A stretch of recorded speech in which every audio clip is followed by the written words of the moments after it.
Live from the Washington, D.C. area, it's the Inside Scoop, Emerald Planet. All the ecology news that our viewers want to know. Now, here's your host, Executive Director of the Emerald Planet, Dr. Sam Lee Hancock. Hello and welcome to the Emerald Planet as we come to you from Washington, D.C. in the United States as we look around the globe in 144 different nations, looking for those 1,000 best practices, technologies, services, and products that are making a difference as we go through the 21st century. And of course, we're looking for the people that are bringing vast change across the whole globe. And we're going to be focusing right now on the continent of Africa, all 54 nations. Some of the fastest growing economies on the planet are on that continent. And so what is going on there as far as bringing many of those nations not just into, but advancing into the 21st century? And I have a gentleman who is doing some very innovative work. He's sitting right beside me here in the studio. This is Paul Delkaso, is the managing member of Artilium Africa, and also he's the CEO and president of Tristar and Tritente Global Energy Group. Welcome back to the Emerald Planet. Thank you. Good to have me here, and this is our second time, I believe. I know. You've been away too long, so we're glad to have you back. Thank you. But the last time we were together, we were really focusing on the energy, the work that you're doing there. And Artilium, you were actually evolving that and developing that into something. And now that really is not just kind of moving along, it's galloping. So tell us a little bit about Artilium Africa, and then why your technology's expanding so rapidly on the continent. That's a big place to be doing business. Great. Thank you again for bringing me in again to talk about the telecom part of our company. I'm very much excited what we're doing in Africa. On the telecom sector, Artilium Africa is now currently doing in several African countries on the telecom sector on a PPP structure, which is private-public partnership with different government entities in several parts of Africa. Africa has, as we talked about earlier, about 52 nations. We have about 1.2 billion population-wise. Artilium is really focusing on gap in the market, the high-tech phone users that we can implement several value-added services for our customers. Yeah, and what they're saying, I was doing some research, about the continent itself, and the fact is of the 54 countries is that most of them actually have expanding and growing populations. They have expanding and growing economies, and actually much of the world is looking at that as a real hotspot as far as for investments, and also to be able to take very advanced leading edge technologies, particularly those in the telecom and the all IT, and then of course in agriculture. So these are all very important sectors there. But understand that you've actually signed agreements with 5 or 6 different countries on the continent. Mm-hmm. If you'll tell us what those countries are, and maybe a little bit of the difference of the economies and the scale between those countries. And then how have you been able to, again, to do this at such a rapid pace? So you must be something special about what you're doing. Well, it is the need, really, that African countries are really currently needed. As you know, GSM is going down, internet telecom system is going up, and most countries are based on voice services. Mm-hmm. And in order to communicate with the world, they have to use internet phone services. So our product is, especially the value-added services, are well presented to them. And we put a system together on this several African countries. So one of them is we work with MNOs, mobile network operators, as well as MVNOs to. Now, what's the difference between those two? MNOs are mobile network operators, like we have AT&T here, another one, the T-Mobile. Mm-hmm. Those are mobile network operators. They have MVNO as well as a license from the U.S. government from FCC to function their telecom businesses. In Africa, most of them are on MNOs, which is mobile network operators, and also the government has its own mobile network operator, and we come in with a platform so that we can use their system to empower them to use the telephone system that they have through the internet protocol that we have. That's absolutely incredible. So what distinguishes your organization, your company, from the others already operating there? Because when I travel around the African continent, virtually everywhere you can have access, and actually quite good access, to cell service. And I find sometimes I feel like I'm doing much better calling from Kinshasa and the DRC than if I'm downtown Washington, D.C., particularly if I'm in the subway. So you must be doing something special. So what is the special service that you're providing, or that niche that you're filling there? The niche that really focusing is all in one app that the customers can communicate on a private network, that we give them a platform so that they can communicate. For instance, most governments don't have a private network for a different institution. I'll give you an example. On app services, WeChat, for instance, is a Chinese company. In 2011, they started the text services under their app. Today, last year, they made about $1.8 billion. Currently, the company is... Million or billion? Billion. Billion. B. Okay. I just want to make sure we heard that right. Yeah, WeChat is currently is worth about $80 billion. It is one of the fastest growing telecom industry in China. It's based on internet communication, texting, data, and all other things. Those are the things that we are implementing in Africa. We're creating a private network for African institutions. We'll create different system governments that they can implement a private network to communicate with each other, as well as in the universities and communities and other areas that the government want us to implement this system. Now, when you're going to countries, I was in Tanzania the last 2 years. I've been there and literally traveled just almost end to end of that country, and also, out in Zanzibar, Pemba, those areas, the islands.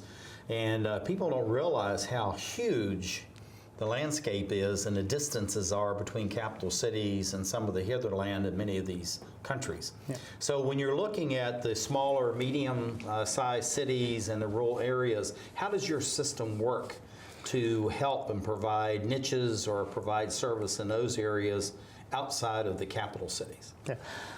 Most African countries, as I said earlier, they have, of course, GSM network, so they're not really connected to the core network that has internet protocol built in the system. So we have a platform, and under our platform, we will have different antennas built in the cities or in a rural area, so that they can communicate through the satellite or with direct connection to each communication center. And that makes it unique in Africa, in a rural area especially, to have a telecom system. This system really works on high-tech phones. Of course, they have to have the app and other programs that we embedded in our platform. And at the same time, we also work with the GSM connection as well, to have somewhat, not a fast connection that we will have under the internet, but somewhat reasonable connection in those areas. So I think what makes us unique is we use our own platform and merge it with the partner with the government and empower the government to create a system that serves its community, at the same time create revenue. Most MNOs or MVNOs in Africa, they come in as a private sector, and eventually the country, I'll give you an example, UTL, Uganda Telecom, is really doing bad at this time. If we go into Uganda, we will work with the Ugandan government to reshape the entire system, put our complete brand new software and our connection system, and compete with private institutions that they are functioning in that country. So what you're doing then is actually the governments like to see you coming in. Instead of fearing it, they look for you to come in because you have new software, and this is how we were introduced to you. This is a very new technology. Yep. And also we'll get to the cost effectiveness of this shortly. But the whole thing is that you can enhance what the governments currently are doing. So looking at this PPP, these public-private partnerships, why did you go with that model versus going in as what you're seeing everybody else doing? Yeah. The reason why is, a success for me has two-dimensional factors. One is success doing something that I love and being compensated. The other one is doing somebody that cannot be able to do it and service the mass in order to satisfy the community. This is my belief, and our company really truly believe in that. So you really have a social enterprise model, social enterprise mindset of what you're doing. This is really a private business, but yet you look at it in a sense almost as a public good. That is absolutely correct. Most private companies, they hit monopoly, but a good example is Ethio Telecom. They have about 40 billion customers. They are growing in a position today through the GSM factor, but eventually they have to come up with the position to put in this system that we're trying to put together. So we go back to that country and tell them, look, your GSM is going down, internet telecom is coming up, your new system is not upgraded. We will be able to help you to put our platform, create a partnership. A, you will get revenue, right? And B, your customers will be very happy, and you will be competitive. For instance, we are now launching several apps in the different African countries that they will have their own WeChat, their own Viber. Meaning within that country itself. It could be Tanzania, Uganda, whatever the country is, they can have their own. Under their own platform, they will have their own app. As I said earlier, their own WeChat or their own Viber. And if the government want to continue to create a revenue, we just need the data coming into our system and run it in a way that the government wants them to do in any sense of directions. Yes. Well, we're about out of time, so this will be one or two last questions. But how do you actually get in and work with the governments so that it goes rapidly, expeditiously, so that you're really serving the people, but not getting bogged down in bureaucracies? Because that's one of the claims, whether it's the United States or Uganda, it's always the bureaucracy that you have to fight against. We got to be quick. We only have about 30 seconds. If it is, most African countries, of course, there is, as a U.S. company, we have to abide the FCPA rules. It's a Foreign Corrupt Practices Act. It is not common to implement in African countries. It's a corruption issue and all of the issues are there. But we make sure that this thing goes through in a way and that the U.S. law is implemented. At the same time, we'll make it in a way that the government benefit and without any corruption, and they get a large amount of access of revenue to the government and to its citizens. Got about 10 seconds. What do you see for the growth and development of your company? We have a 2020 plan, which is year 2020. We will be 20 million customers in 20 countries. That's fantastic. This is Paul Delkaso as we look around the globe to create the Emerald Planet.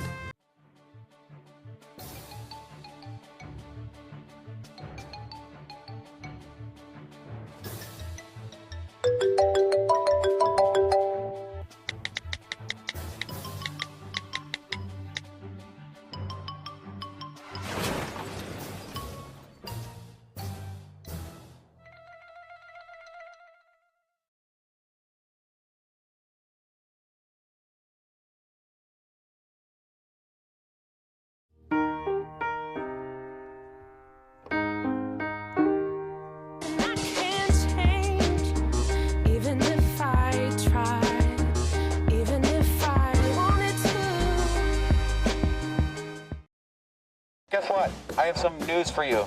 There's free food right there, junk food. You see that truck? Oh, jeez. It's a 2 Michelin star chef. All for free, ladies and gentlemen. All for free. Here we have a panzanella with summer vegetables and pesto. Enjoy. How we doing? Fantastic. So what do you got going on underneath that plate there?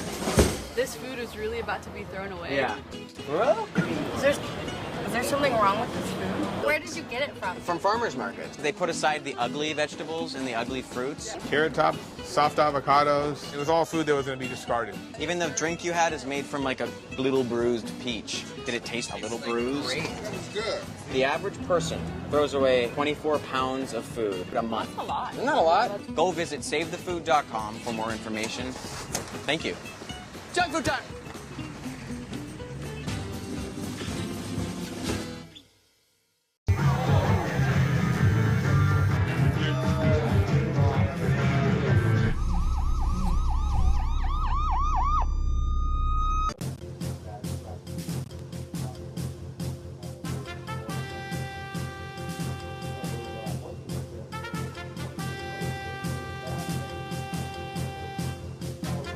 We're back to the Inside Scoop Emerald Planet. Here again, your host, Dr. Sam. Yeah, you can't do that. This is Dr. Sam Hancock. Welcome to the Emerald Planet as we come to you on a week-to-week basis as we look for those 1,000 best practices, technologies, services, products, and the people, of course, that are making a difference as we go through the 21st century. And we're looking specifically at the continent of Africa because of the rapid growth rates that they're having there, ever-expanding population across the 54 nations. And at the same time is that many of the developed nations are looking at Africa as a very secure and good place for investments and to team with local partners that are actually working there at this time. And a gentleman sitting right beside me is a best practice himself and his organization. This is Paul Delkaso. He is the managing member for Artilium Africa.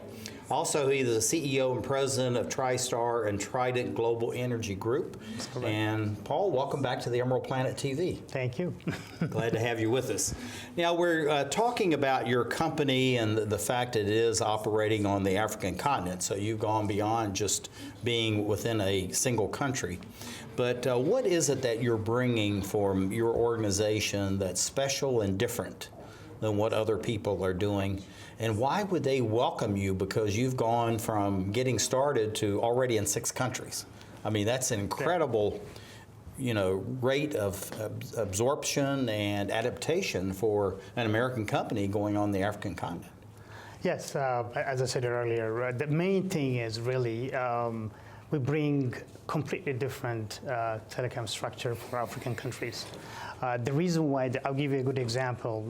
In Guinea-Bissau, we're working right now to completely change their telecom infrastructure. As you know, most of them earlier, as I said, is a GSM structure, and internet service is completely not there. And what we bring to that community or to that specific country is a public-private partnership with a platform that empowers the government. And when you empower the government, of course, you are creating revenue for the government, and the government can use that money to do for infrastructure, education, and other programs that they want to implement on. Yeah, instead of the revenues being exported out of the country and going somewhere else. But looking at a PPP, this is something you and I have talked about. We know what that is. Probably half of the viewers have no idea what we're talking about. So explain what is a PPP and how does it work? How do you set it up? How do you effectuate it? And how do you bring balance to make sure that the government's doing what it's supposed to do and the private sector, which is you, is doing what you're supposed to be doing? The PPP structure is the core foundation that we wanted to... PPP is? Private-public partnership. Okay. The reason why we wanted to do that system in the African countries are the governments are really, their telecom system is really falling apart. These private entities are going in. I can give you Orange, MTN, and all others. They focus only their revenues, not the government revenues. The government will sell their licenses for 100,000 or 200,000, maybe 10 million, but that is the only income coming in. But at the same time, the government has their own telecom system. I'll give you in Guinea-Bissau, they call it Guineatel and Guineacell. It runs by government. But because this private institution going in and taking over the entire market with the system that government doesn't have, that government infrastructure will fall apart, and they cannot compete with the market. So what we're doing is by creating a private-public partnership with the government, empower the government, make them create a competition with those private institutions. Don't take me wrong, I'm not against private institutions. No, since you are. Yeah, I'm one of them, but I created a solution because of one of the fundamental core reasons why I'm doing this business. Yeah, well, it goes back to system. That's correct. It really goes back to the essence of being a social enterprise. Yes. And even though you are a private business, you feel responsibility towards the public and towards the citizens that live in those respective countries. Yes. But looking at the PPP, I want to spend a little time on this because I think this is something of real interest around the world, that because many countries don't have this. They don't. And some you're going in and you're introducing it for the first time. Others, they've had them, they've been somewhat ineffectual or just never worked because of maybe distrust or lack of communications between the private sector and the government. So how do you make this work? What is it that you're doing that's special that the government officials feel confident that what Paul tells us he's going to do it, and it's now going to work well for us, but more than that, it's working well for the citizens of that country. I mean, that's really the focus. That's exactly how the do focus. we, impact and effectuate a good product for the public? As you know, Artilium NV trades on London Stock Exchange, which is our parent company. They have about 30 million, between 20 to 30 million customers in Europe. We have the platform that we can automatically or immediately implement in an African country that we want. But most African countries, the infrastructure is not there. So what we do is really, we invest a large amount of money on infrastructure, and we ask the government a partnership relationship so that we can have a competitive government entity that can produce good services on citizens. When I tell them this, unless somebody's in the wrong mind, should understand, if you are the president of the country or if you are a minister of telecom, here is the system, why it is failing in your country, and we have the platform to support you. The only thing what we need from you is a partnership agreement in order to implement our infrastructure that is in Europe and several parts of the world in your system. And they become very happy, and they, if it is somebody who is not corrupted or who's not really willing to work for his own people, will automatically accept that and start to implement our system. Because we empower the government.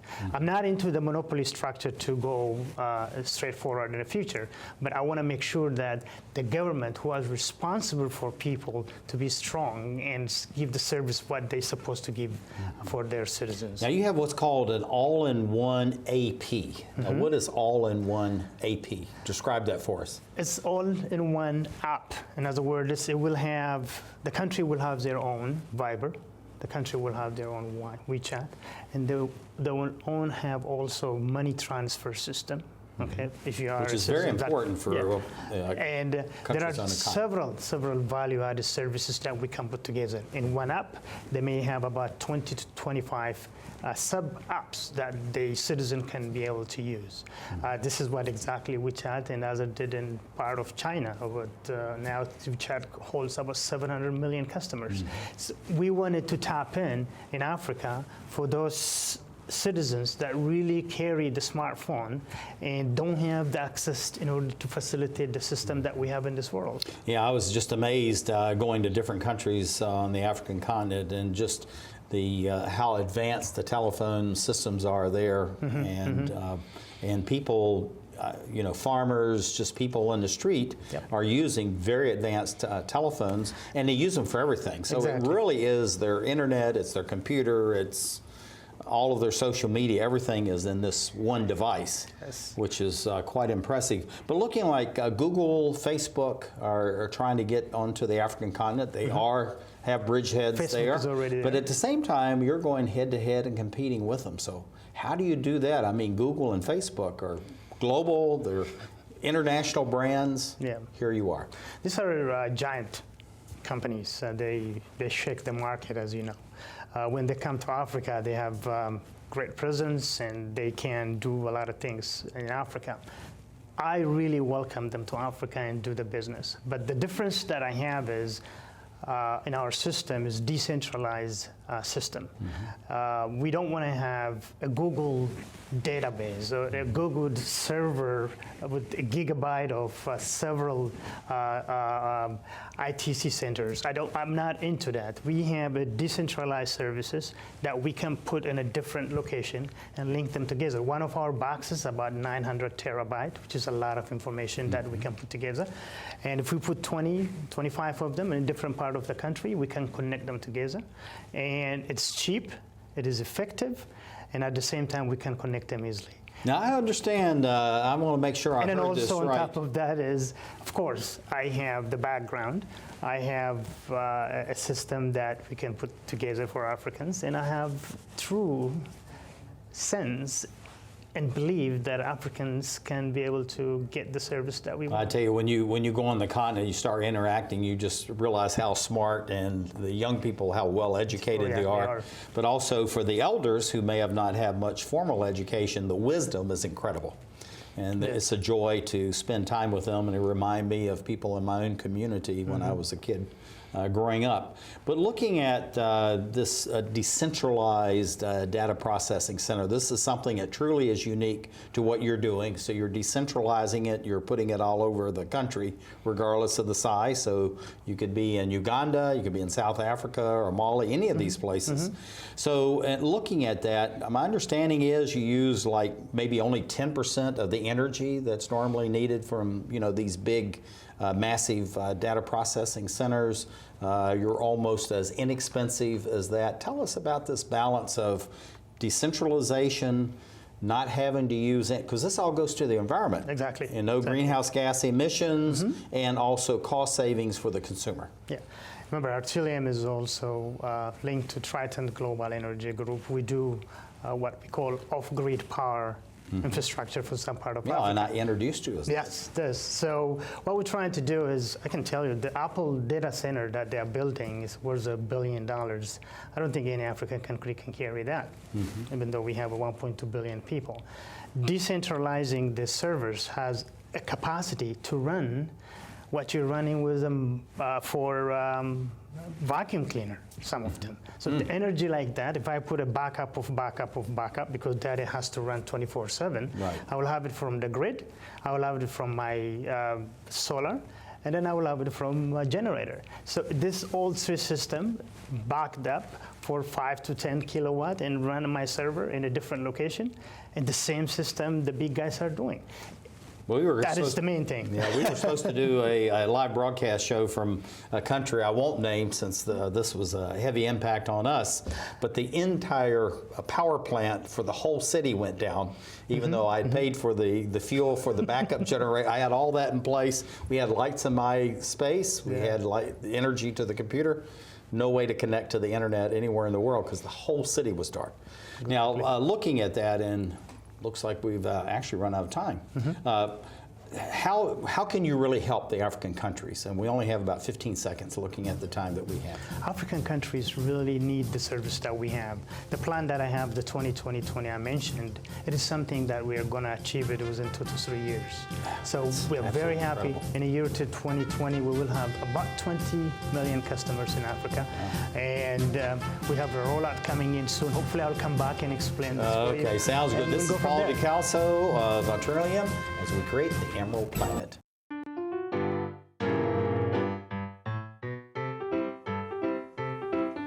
There's more than just books at the library.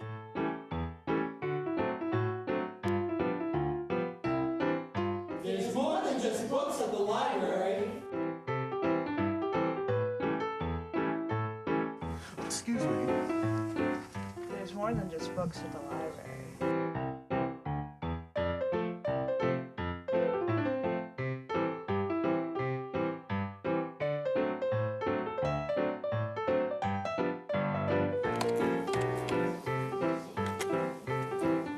Il n'y a plus que de livres à la bibliothèque. Hello. You have a lot of great books here today. You know there's more than just books at the library. I know. There's more than just books at the library.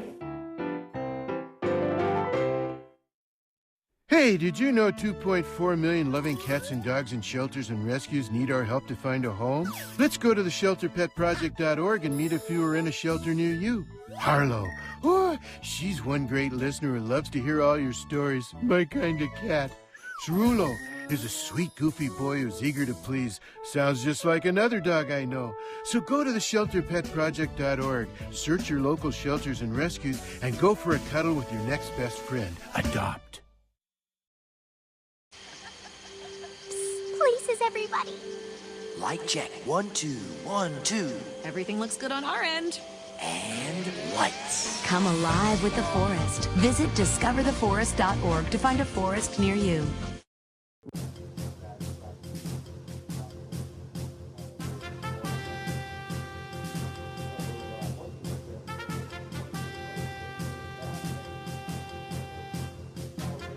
we're back to the Inside Scoop Emerald Planet. Here again, your host, Dr. Sam. Hello and welcome to the Emerald Planet as we come to you as we're looking around the globe to 144 different nations looking for the 1,000 best practices, what we call the best of the best. And we're looking for ways that we can meet a population growth that's going to be adding about 2 billion new people to the planet by 2050. So we're going to be going from a little more than 7 to about 9 billion people. And many people will say, many researchers will say that we really can't handle that many, but the fact is they're going to be here whether we're ready for them or not. And so what we do is we try to bring the best of the best on Emerald Planet TV to talk about how we're going to address that. And we have someone who is actually looking at this issue as it relates to food production, but doing it from a very unique perspective of high technology and very remote and rural areas around the globe, specifically on the African continent. This is Asad Jobanputra, who is a director of the Internet of Things, IoT solutions for Esprida Corporation. Hello, I have no audio and at all. This special guest right beside me is Dan Bice. He's been on with us actually a number of times now. Dan, thank you for being here. He's the principal of a group that's called Telmarco and doing wonderful work around the world. And Dan, thank you for being with us. And Asad, welcome to the Emerald Planet TV. Thank you. Great to be on. Glad to have you here. And I must say that you're coming in from Canada. And we have Dan here, a special guest. But tell us a little bit about your background and also about your own organization. Yeah. So, you know, I got into technology at a very young age. I was helping set up office networks by age 12. By 17, I was helping teach and train database administrators at insurance companies. So I was bit by the technology bug at a very young age. Currently, I work for Esprida Corporation. It's a technology solutions company, and we've been around since 2001. We develop Internet of Things technologies to connect equipment and machines to companies.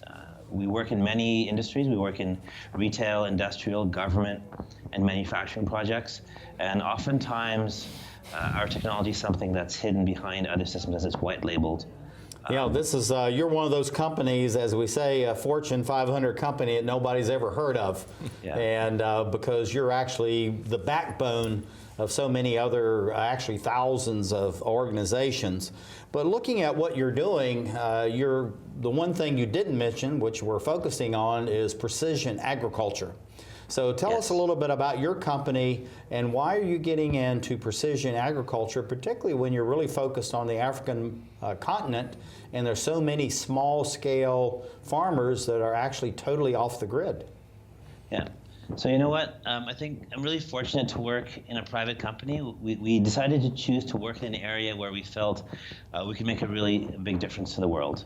And agriculture was a new area that we felt was both underserved and where we could really make a big impact. So precision agriculture, we use this technology, or we use our systems that we're developing and applied it to agriculture and decided to develop our own precision agriculture solution, building a way for farmers and growers to get very specific about what's happening in their fields and providing additional information to help them basically really increase yields and increase profits. Yeah, that's laudable and certainly something that's needed because in many of these countries, it may be as many as 85% of the population is some type of agriculture, fishing, forestry, or something like that, but directly related to the land. Dan, we seem like we're doing well with our Skype connection, so why don't you ask your first question? Well, thanks, Sam. Greetings, Asad. There's a lot of discussion around this concept of the Internet of Things and a lot of discussion around precision agriculture. Can I say that again? Could you describe what each of those mean? In other words, what is the Internet of Things and what is the definition of precision agriculture? So, Internet of Things is an industry term that's often used about multiple technologies working together. It's often at the intersection of cellular technology, big data, data analytics, and putting these systems together. And precision agriculture is a way in which that technology's come together within the agriculture space. A lot of it with farmers, and specifically is about getting very specific information about how plants are growing, how many pesticides are being used, how much water is being used, to really increase yields and have things like protection from pests and temperature. I tell you, that's absolutely incredible. And going back to this Internet of Things, this is something that in the developed world, we really know much about that. But in many of the developing world, this is a very elusive concept. So how are you able to introduce this to the people so that it makes sense and allows them to really want to become involved, not being forced to become involved? Right. So originally when we started about precision agriculture, we started working in our own backyard. We started the process by talking to farmers and finding out what would help them. We learned that they struggled with dealing with severe winters and some of the effects of global warming, and they needed very specific temperature data and soil data about what's happening in their specific field.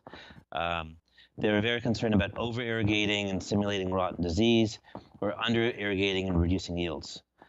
When we started building, so once we had a good idea of what people were looking for, we started building using our own methods and processes. In this case, the solution does involve designing hardware, including a weather station, firmware that runs the sensors, a cloud backend or platform that stores the data, and a smart app that basically analyzes and synthesizes the data for farmers to use. Okay, Dan, since you're here, I just wanted to ask you a question. You're the one that really introduced us to this outstanding company. They're in Canada, and this is a group that you've been wanting, and actually have been introducing on the African continent. So how did you find out about this organization, and why do you think, from American perspective, it's so important that this company be taken onto the African continent among the 54 countries? Sam, fabulous discussion. Esprida is indeed a sleeper company. The Esprida, run by the Jobanputra family, has roots throughout the continent. Their family employs, their family and associates employs thousands of people, and they are doing more good things. But you know, Sam, not only is there a focus in Africa, but also North America and 2 other continents. I mean, this is a company with quiet, far-reaching, and the fact they just started the whole Connected Crops program, I thought was just a perfect fit, given your passion for agriculture and Africa. Yeah, but looking at Africa, and I'm going back to Asad, looking at Africa, I know that you're really a global organization. You're doing good things in a number of different continents. But Africa is really one of those real bright spots as far as the development. There's a great expansion from internet banking, telecom, all these things, which are really technology-based and technology-oriented. So why did your company really look at Africa as a place where you wanted to do business, but specifically looking at it from the standpoint of agriculture? That's what we really want to focus in on. And why that? Because there's millions that need access to what it is that you're doing. Right.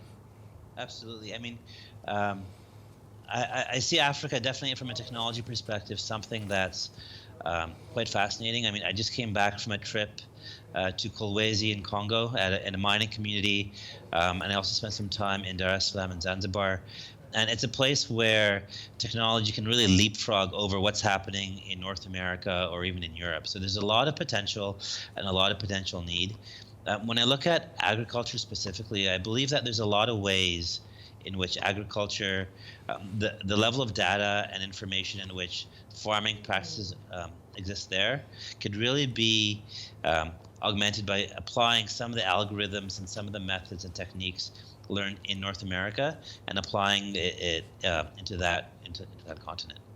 Okay, looking at this special technology that you're using, how long did it take to develop that, and then to really introduce it on the African continent? How long did that take, or is that still an organic, ongoing process? Sure. So So that's one of the core things that Esprida does, is we build these connected products, these connected solutions as part of what we do. The Connected Crops product is just one example of how we've accomplished that.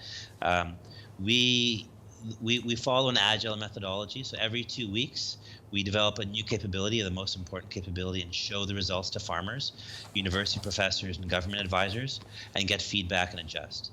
With our team, it took us about 1 to 3 months to build and refine a product per iteration. And so far, after 4 iterations, we feel that we have a product here that's really ready for mass market. That's fantastic. Dan, why don't you ask the next question? Well, Asad, given Esprida's software and given your knowledge of the Internet of Things, there seems like there could be tremendous synergy between Esprida and Artilium Africa, who you just listened to Paul Delkaso speak, and he also represents Trident Global Energy with vast renewable energy projects. So what's your sense of how, perhaps akin to the way Sam likes to bring companies together, what's your sense of how you guys can work together? And you have about 30 seconds to answer all of that, so because we're running out of time. All right. In short, a lot of it's just excitement. You know, if you talk about Paul, he's very passionate and very excited about the opportunity in Africa, particularly about leapfrogging and bringing things ahead in the continent here that's not really readily available and desperately needed. It's definitely something that's very important and definitely attainable in the near future.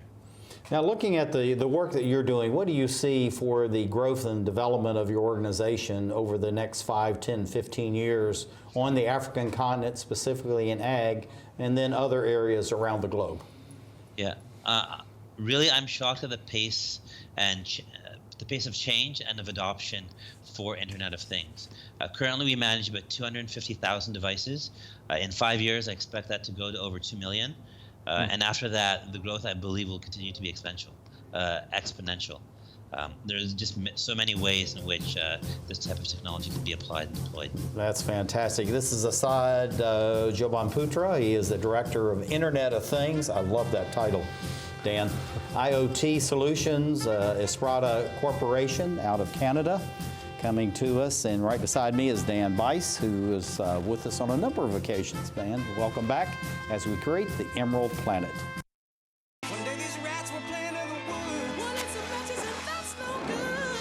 Listen to smoke before you give it a try. Only you. Don't play with matches. Don't play with fire. Cause there's nothing very funny about nothing very nice. Holy smile. So if a gorgeous force is what you desire, don't play with matches. Don't play with fire. Only you can prevent wildfires. Fire. Why don't you just wash your car at home? When I wash my car, everything runs down the street and down into the storm drains. With all the chemicals in the soaps and waxes, the last thing I want to do is poison my own drinking water. At least here, it's all contained and recycled on site. That's why I also take my car in for oil changes instead of doing it myself. I might take a chance on spilling stuff. You know what the best part is? What? More time to kick back and watch the game.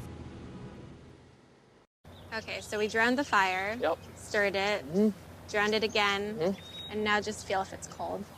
Yeah. Cool.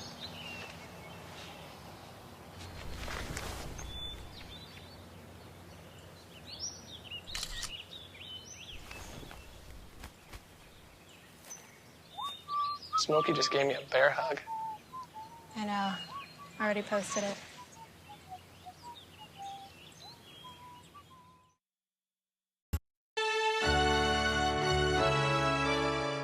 Somewhere around the world, there are men and women of the armed forces risking their lives, helping rebuild communities after natural disasters, collecting toys for needy children, tutoring kids in school. These are your sons and daughters who work to keep us safe, secure, and free. Dedicated men and women who put their country first.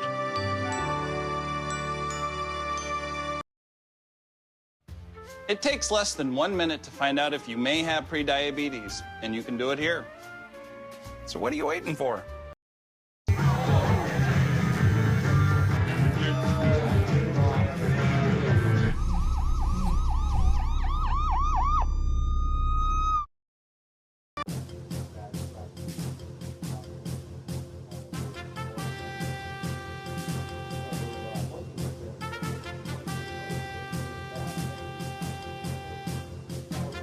We're back to the Inside Scoop Emerald Planet. Here again, your host, Dr. Sam. Hello and welcome to the Emerald Planet. I'm Dr. Sam Hancock, the President, Executive Director of Emerald Planet and Emerald Planet TV. We come to you on a week-to-week basis looking around the globe for what we call the best of the best, those 1,000 best practices, technology, services, and products that are making a difference as we go through the 21st century. And as you'll see, we're really looking for the best of the human capital, the technologists that are out there that are making a difference all across the globe. And we're going to be focusing in this show upon the African continent and how to work with very remote and rural farmers and those that are trying not to have to move into the city for livelihood and at the same time to be able to provide the food, the fuel, and the fiber for the people within the different 54 countries on the African continent.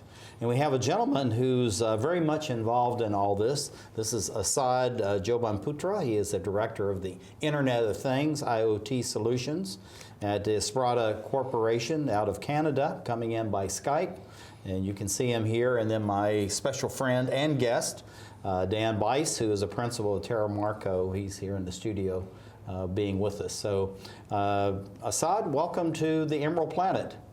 Thanks for having me, Dr. Sam. Glad to have you here. Give us a little recap as far as your organization, what it is, what it's doing.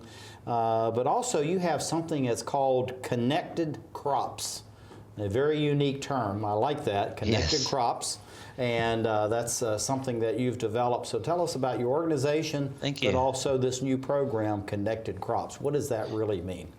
Sure. So Esprida is the company behind this technology.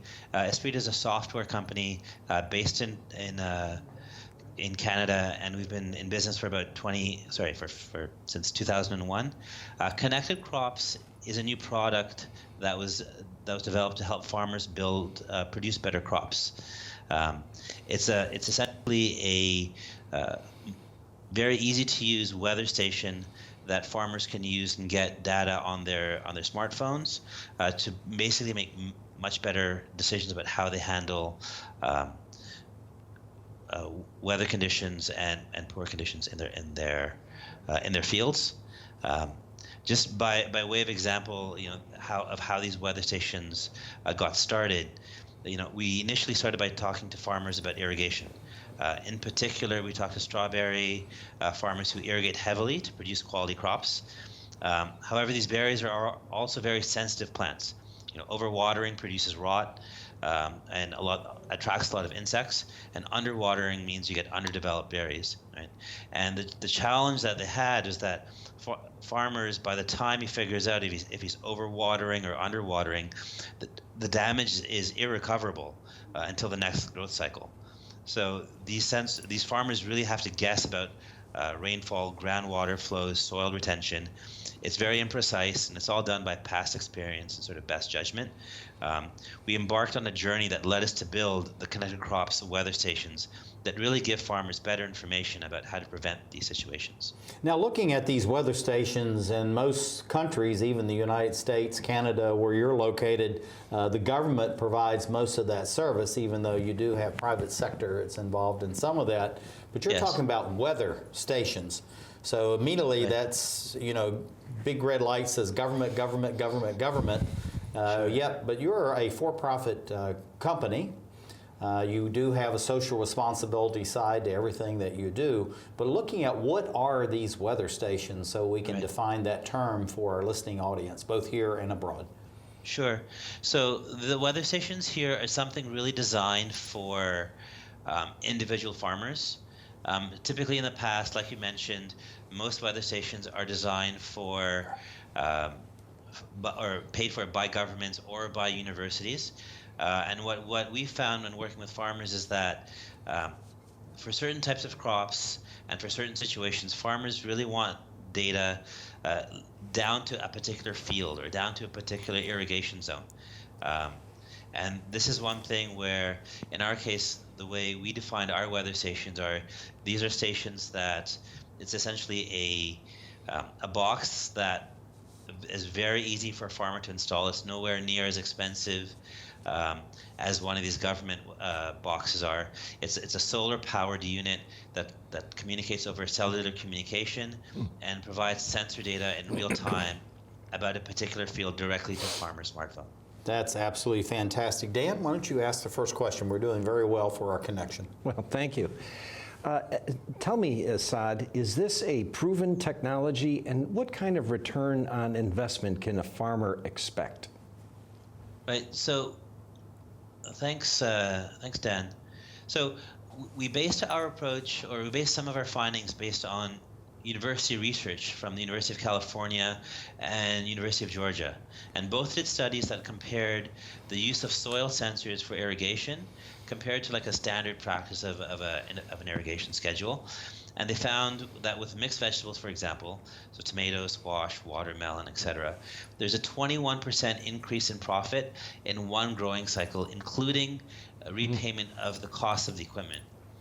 A lot of the return on investment can be done in 2 growing cycles or less, definitely less for things like tender fruit or any high value crops. Most of the return, in fact, comes from more efficient water usage, more efficient fertilizer and nutrient utilization, and increase in crop quality. Now, I tell you, all those pluses that you have on there, that's absolutely incredible. Because if you can, for any farmer, if you can even give them a 5% return on that, they're ecstatic. So if you're doing something as 20% or more and they can pay it back, ROI is within 2 growing cycles. That's absolutely incredible. Asad, tell us a little bit more about how this technology works. I know you talked about you have these weather stations actually at the farmer's place. So this is something, what you're doing is it sounds like you're connecting, or you could literally connect the whole continent of Africa, farmer to farmer, across the 54 countries. And how is this different than other alternatives, something that the governments or the universities would be doing themselves? Sure. So the data that governments or universities provide, they provide public data around weather, precipitation, wind, etc. But it's often some distance away from where the fields actually are. So if you're looking at so for example, we worked with vineyards, perhaps in South Africa or other areas where the weather data that you have from a field that might be, 20 kilometers away or more, that data is basically not as precise for them to make some detailed decisions. Especially the other area that we found that's made a big difference is a lot of the government stations don't give precise information about fields and soil data. So we found farmers have used this as extremely useful for knowing about how their fields are performing and what's happening in the soil, how much water retention there is after a rainfall or after a thunderstorm or after base levels or after a drought. And that's data that's just typically not available at all through government channels. So what we found, what farmers are doing is that they're installing these stations, 1 per irrigation zone. So a typical farm may have 1 to 5 or more of these stations come in, and they're streaming live soil moisture sensor data back to their systems. And compared to other alternatives, there's a lot less technology. A lot of this was designed by farmers, really. We talked to them about what they wanted and what they needed for their situations. And they wanted something that you could screw into a post, a solar powered, not too many wires, where you just not even plug it in. You just screw it to a post and turn on your phone, and it streams data directly into your phone. Now, how is this actually powered? Is this something that's solar, wind, other renewables? So could you possibly use in places that are being irrigated, like rice paddy, what have you, with low flow turbines, or just what kind of energy sources are actually powering all of this? Yeah, good question. Yes, absolutely. So these are all solar powered with a battery pack. These units last about a month without charge, and in good sunlight, they'll recharge very, very quickly. They'll recharge about 2 days worth of charge in a day. Sorry, in an hour. Sorry. Oh, that's fantastic. So, you know, my good buddy Dan sitting right beside me with Marco. So how does this fit as far as the work that you're doing and Dan's doing as far as, and we'll focus again on the African continent, as far as being able to either bring new energy sources or reduce energy uses, and specifically for farmers, so that they really are coming into or leapfrogging in the 21st century? Sure.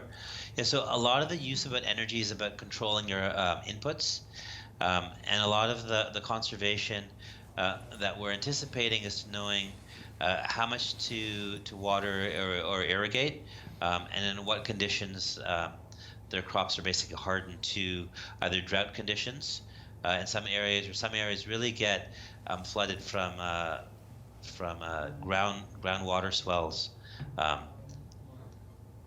So our sensors basically give them real-time information to control those inputs. The other aspect of it related to water is too much water can also pull nutrients away from the soil. So they'll eliminate nitrogen and things like that. So this will actually tell you how much fertilizer to use and give better protections against insects and drought like that. Yeah, because if they're watered properly, actually the plants have their own built-in antibodies so that they can resist various kinds of insects and you know, other kinds of infestation. So what you're doing is quite good. Dan, we have the next question. Asad, really appreciate the support Esprida gives. Let's take a big picture look. What's your global view of precision agriculture? So globally, I find that the way people are farming and the way farmers are thinking about their crops is really changing. With global warming, people are seeing a lot more erratic temperatures and erratic behavior where their traditional practices about judgment and experience is sometimes coming into question. And what my view is globally is that farmers are getting into precision agriculture from the perspective of making data-driven decisions. The cost of this information and the cost of these tools is dropping quite dramatically, and it's becoming quite affordable for the average farmer to use. Well, this is absolutely fantastic. This is Asad Jobanputra, who is the Director of Internet of Things, IoT Solutions, Esprida Corporation, and Dan Bice, sitting right beside me, Tara Marco. Dan, thank you for being here with us. Thank you for being with us, Asad, and thank you, dear viewers, for being with us as we come to you week to week as we create the Emerald Planet.